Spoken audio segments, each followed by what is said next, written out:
স্বামীর কাছে থেকে ছিনতাই করে ধর্ষিতা বধূকে নিয়ে গিয়েছিল ছাত্রলীগের কর্মীরা। ওই সময় ওই বধূর সম্ভ্রম রক্ষায় তাদের হাতে পায়ে ধরে আকুতি জানিয়েছিলেন, কিন্তু মন গলেনি ধর্ষকদের। জোরপূর্বক ছিনিয়ে নিয়ে একের পর এক ধর্ষণ করে। ধর্ষিতা বধূ রোববার বিকেলে আদালতে জবানবন্দিকালে এসব তথ্য জানিয়েছেন। আলোচিত এই মামলার তদন্ত সংশ্লিষ্ট সূত্রগুলো মানবজমিনের কাছে এই তথ্যই জানিয়েছে। ধর্ষিতা বধূ জানিয়েছেন তাদের বিয়ে বেশি দিন হয়নি, মাত্র কয়েক মাস হবে। এরই মধ্যে স্বামীকে নিয়ে তিনি শুক্রবার বেড়াতে যান এমসি কলেজে। বিকেলেই তারা এমসির ক্যাম্পাসে গিয়ে ঢোকেন। সেখানে স্বামীকে নিয়ে ক্যাম্পাসের নানান জায়গায় ঘোরেন। তারা ক্যাম্পাসে ঘুরে সন্ধ্যার পর পেছন দিক দিয়ে এমসি কলেজ থেকে বের হন।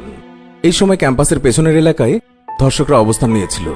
তারা তাদেরকে দেখতে পেয়ে ঘিরে ধরে। এক পর্যায়ে তারা অস্ত্রের মুখে স্বর্ণের চেইন এবং টাকা পয়সা ছিনিয়ে নেয়। যাওয়ার সময় এক ধর্ষক বলে ওঠে, দেখ মেয়েটি তো সুন্দর। এই কথা বলার পর অন্যরাও তার দিকে ফিরে তাকায়। এরপর তারা ঘুরে এসে জাপটে ধরে বধূটিকে। এতে প্রতিবাদ করেন সঙ্গে থাকা স্বামী। ধর্ষকরা এই সময় তার স্বামীকে মারধর শুরু করে বধূকে ছিনিয়ে নিয়ে যায়। এই সময়ও চিৎকার করছিলেন তিনি। ধর্ষকরা তাকে যখন নিয়ে যাচ্ছিল তখন পিছু পিছু যান স্বামী। তিনি গিয়ে এমসি কলেজের হোস্টেলে ঢোকেন। ধর্ষকরা তাকে ধরে নিয়ে যাওয়ার কিছুক্ষণের মধ্যে স্বামী গিয়ে তাদের বাধা দেন। ছাত্রাবাসের ভেতরেই তারা স্বামীকে মারধর করে। এক পর্যায়ে তাকে বেঁধে ফেলে। ওই বধূ জানান স্বামীকে বেঁধে তারা তার উপর নির্যাতন করে। এই সময় তিনি সম্ভ্রম রক্ষার্থে তাদের হাতে পায়ে ধরে আকুতি জানান, কিন্তু এতে মন গলেনি ধর্ষকদের। এই সময় চিৎকার করলেও কেউই এগিয়ে আসেননি। 2 তলা থেকে কয়েকজন যুবক নিচে নামতে চাইছিল। এই সময় তাদেরকে ধমক দিয়ে আটকে দেওয়া হয়। পরে পুলিশ গেলে ধর্ষকরা পালিয়ে যায়। শুক্রবার রাত 9টার দিকে ছাত্রলীগের সাবেক নেতা বাবলাকে নিয়ে শাহপরান থানার ওসি ধর্ষিতা বধূ ও তার স্বামীকে এমসির ছাত্রাবাস থেকে উদ্ধার করে। খবর পেয়ে সেখানে আরও কয়েকজন ছাত্রনেতা যান। উদ্ধারের পর ওই বধূকে সিলেটের ওসমানী মেডিকেল কলেজ হাসপাতালের ওসিসিতে ভর্তি করা হয়। হাসপাতালের ডাক্তারদের বিশেষ টিমের তত্ত্বাবধানে তার চিকিৎসা করা হয়। চিকিৎসা শেষে গতকাল রোববার দুপুর 12টার দিকে মামলার তদন্ত কর্মকর্তা শাহপরান থানার ওসি ইন্দ্রনীল ভট্টাচার্য তাকে সিলেটের আদালতে নিয়ে আসেন। মহানগর 3য় আদালতের বিচারক শারমিন খানম লিনার আদালতে নির্যাতিতা ওই বধূ জবানবন্দি দেন।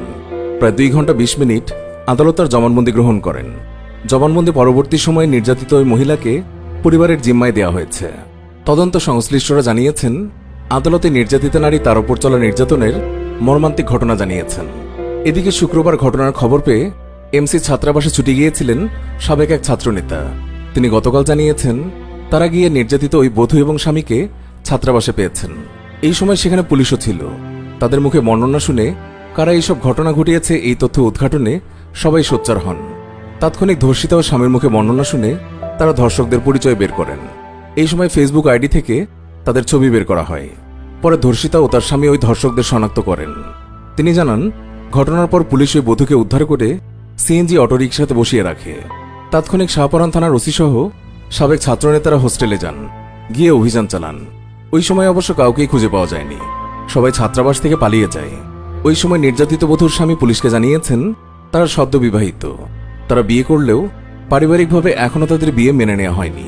এই কারণে তারা আলাদা বসবাস করছেন। স্বামী সৌদি আরবে বসবাস করতেন। ওখানে থাকা অবস্থায় সামাজিক যোগাযোগ মাধ্যমে তাদের পরিচয় হয়েছিল। এরপর দেশে আসার পর তাদের বিয়ে হয়।